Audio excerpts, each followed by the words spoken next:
Have you ever woken up one morning and realized the silence in the room didn't feel empty at all, but calm, like an exhale you didn't know you'd been holding in for years? There comes a moment in later life when you begin to measure your days not by the hours or tasks, but by the weight each interaction carries. After a lifetime of responsibilities, decades of caretaking, managing expectations, and adjusting to fit the needs of others, a different kind of yearning starts to rise. It's not for noise or activity, it's for stillness, space, a sense of finally being allowed to be just you without explanation or compromise. This isn't about bitterness or regret. It's not about giving up on love or companionship. It's about recognizing that in your 70s and beyond, something essential begins to shift. The energy you once poured into keeping the peace, holding relationships together, or navigating emotional terrain now feels too precious to waste. You begin to wonder, what if solitude wasn't something to fear, but something to embrace? What if the real freedom, the deep, soul-settling kind, began where the expectations of partnership ended? For many, this realization doesn't come in a dramatic flash, but in quiet, repeating moments. The slight relief in not having to ask what someone else wants for dinner. The pleasure in choosing your own bedtime without checking anyone's schedule. The simple joy of reading what you want, watching what you like, or sitting in complete stillness without conversation. These tiny freedoms begin to form a mosaic of independence that feels more nourishing than any forced interaction. It's easy to mislabel this as selfishness. Society often teaches that growing old means growing together, leaning harder into the shared narrative of couplehood. But that vision doesn't account for the emotional cost of staying tethered to someone who no longer meets you in the place where your spirit wants to live. Long-term relationships often require long-term compromise, and while that can be beautiful, it can also be exhausting. There comes a point where bending becomes breaking, and past 70, the margin for emotional strain is smaller, not larger. Years of shared history don't always translate into present harmony. In fact, the more years you spend adjusting to someone else, the more you may start to lose track of who you were before all the adjustments.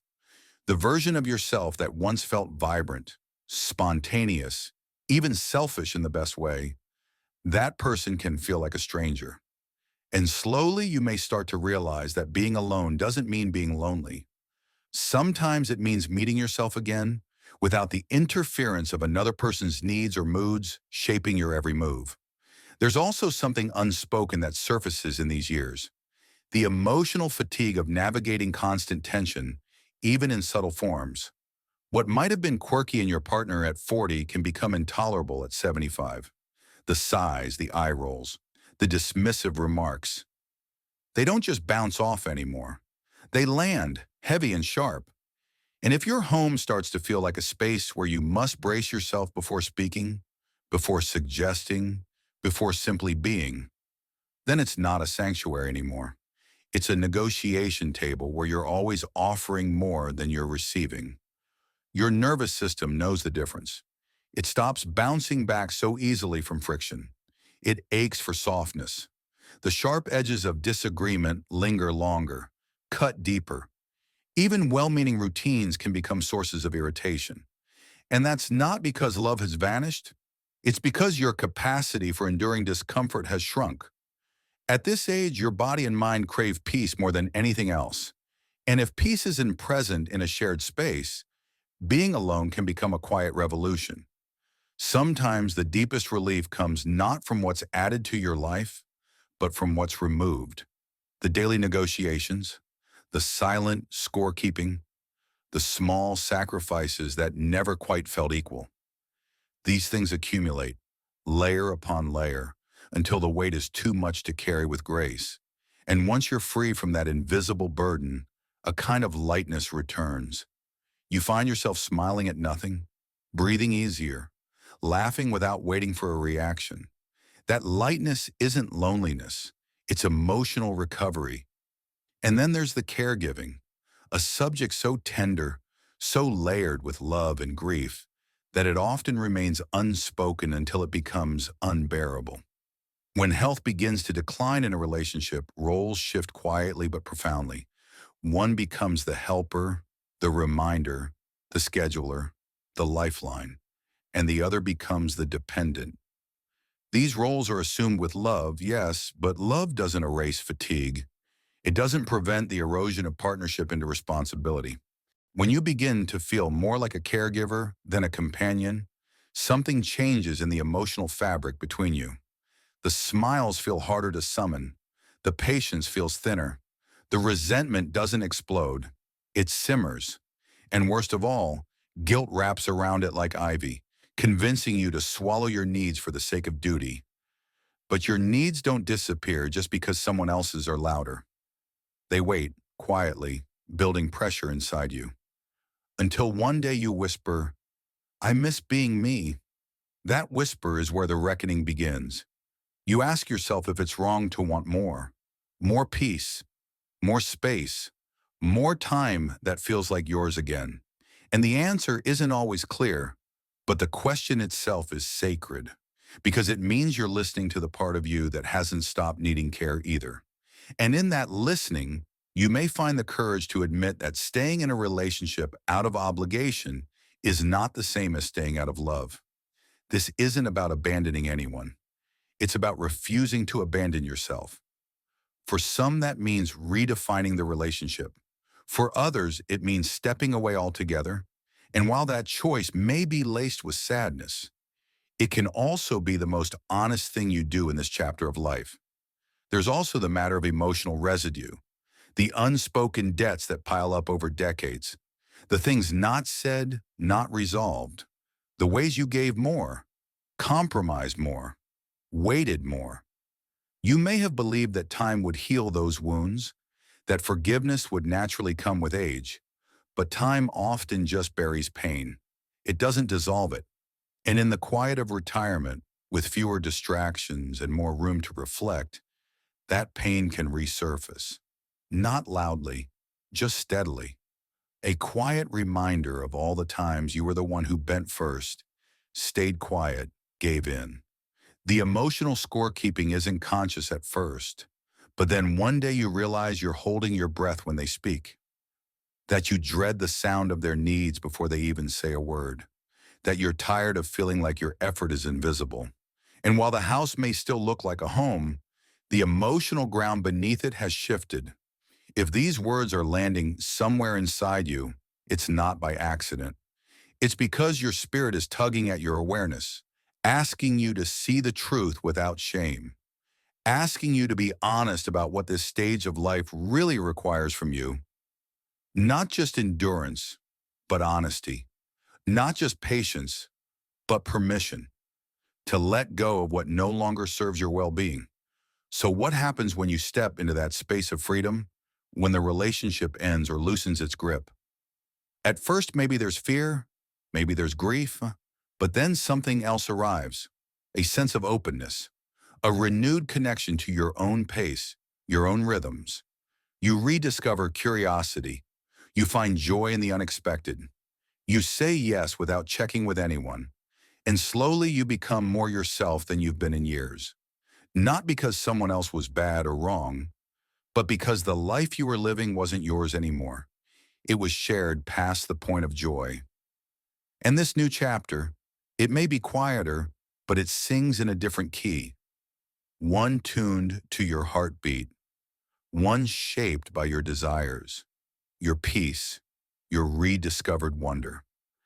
To reinvent your life with purpose while your partner seems content doing nothing new, resisting change like it's a threat. And this divergence in purpose can start to feel like emotional gravity, pulling you down instead of lifting you up. You begin to question whether the identity you're stepping into still fits within the shape of the relationship you once built. For many, this is the moment of awakening. It's when you realize that your new season of life might require different soil to grow. Less compromise, more space. That doesn't mean the past was a mistake. It means the path forward might be different. Sometimes rediscovering who you are at this age requires solitude, not companionship. You're not walking away from love. you're walking toward a new version of yourself. And that brings us to another truth that rarely gets spoken aloud. When you're over 70, your time feels more precious, not in a fearful, counting the days kind of way, but in a deeply conscious, spiritually grounded way. You start to feel how valuable each moment is, how noise, conflict, or emotional dead weight become unbearable, not because you're fragile, but because you're finally wise enough not to carry what no longer serves you. If someone interrupts your peace, constantly drains your energy, or turns your home into a space of tension instead of calm, that disturbance feels larger than it once did. You sense the weight of those disturbances in your body, in your sleep, in your breath. And so, more and more, the idea of living solo doesn't sound lonely. It sounds sacred. It sounds like choosing yourself after decades of putting everyone else first. People underestimate how empowering that can be. To say, I want calm, to say, I want joy, not just in rare, special moments, but in the daily rhythm of your life. Waking up without fear of conflict, making a meal without criticism, going to sleep without the residue of unresolved tension. These are the small, quiet freedoms that older adults who live alone often talk about, not as a tragedy, but as a triumph. It's the freedom to experience life without the dull ache of emotional compromise.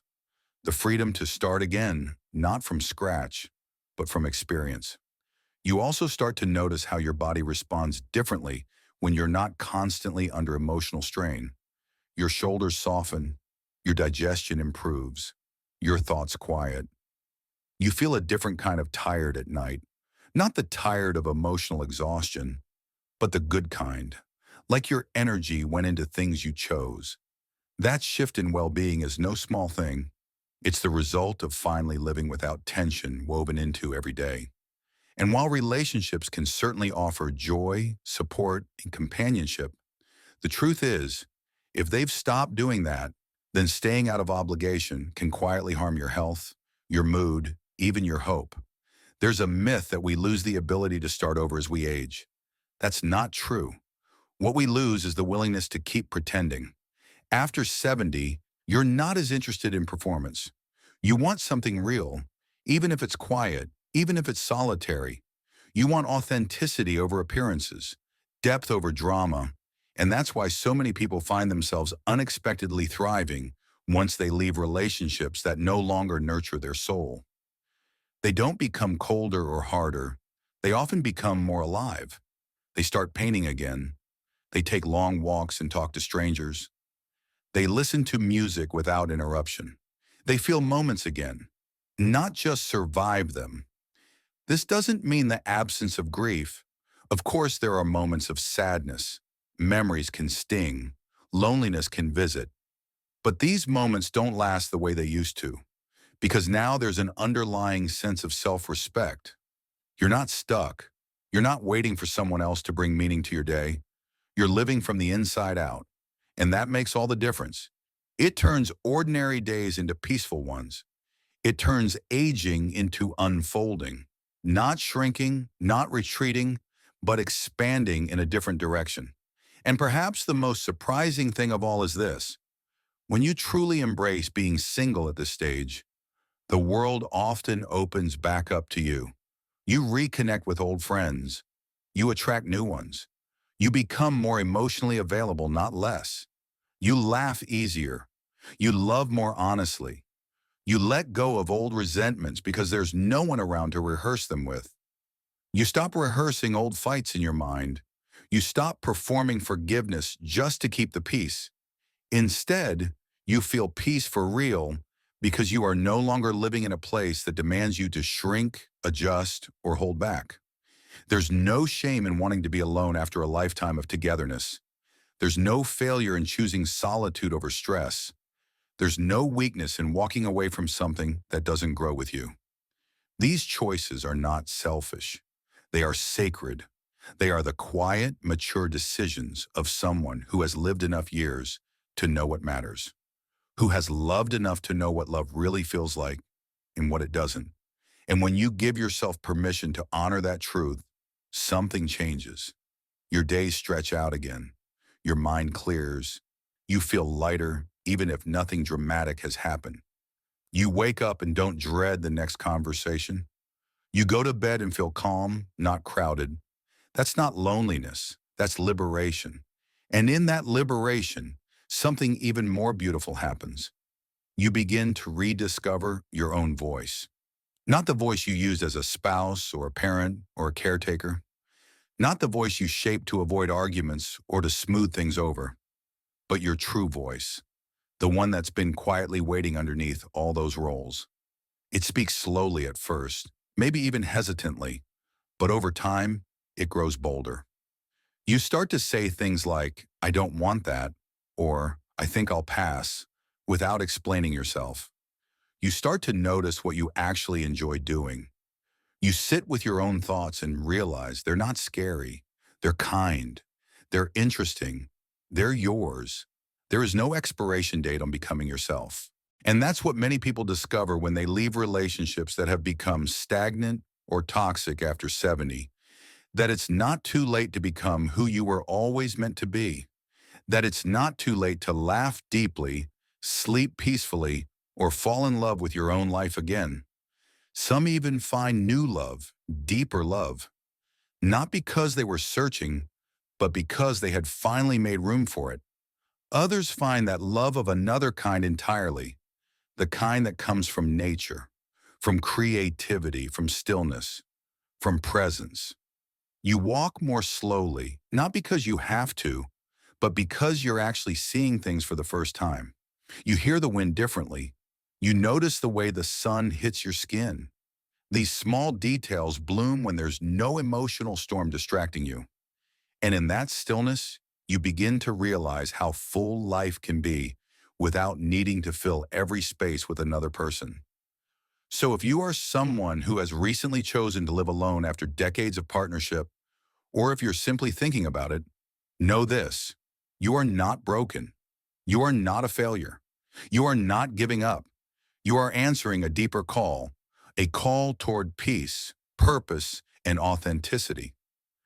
You are finally listening to the part of you that whispered for years, there's more to life than this. And the bravery it takes to listen to that whisper and follow it, that's not just strength. That's wisdom. That's grace. That's the reward of age. Not a loss, but a gift. And if you're still in a relationship but feel lost inside it, disconnected, or constantly drained, ask yourself the hardest question of all. Does this love still feel like love? Or does it feel like an old habit dressed up in memory? Sometimes love changes form. Sometimes it needs to be released so both people can breathe again. That's not cruelty. That's compassion. You're allowed to choose a life that fits the person you've become, not the person you once were. The final years of your life are not the ending. They are a new chapter, one where you get to write the story with complete honesty. No pretending, no performing, just truth, just presence, just you as you are, fully alive in this moment. That's not just aging, that's awakening. And if this message resonates with you, if you see yourself in these words, or if you know someone who might, then this space is for you. A space where truth is welcome, where age is not a limitation, but a liberation. So if you're ready to keep walking this journey with us, hit that subscribe button, because we'll be exploring more of these stories. The quiet revolutions that happen in later life, the moments of courage that often go unseen, and the beauty of becoming, even after 70. You are not alone in this, and you are just getting started. If this message spoke to you, don't forget to hit that subscribe button and turn on the notification bell so you never miss a story like this. We have so much more to share. Real stories, deep reflections, and moments that remind us it's never too late to start living fully. And if you're ready to keep exploring, watch the next video. It just might change the way you see the years ahead. Thanks for being here. We'll see you in the next one.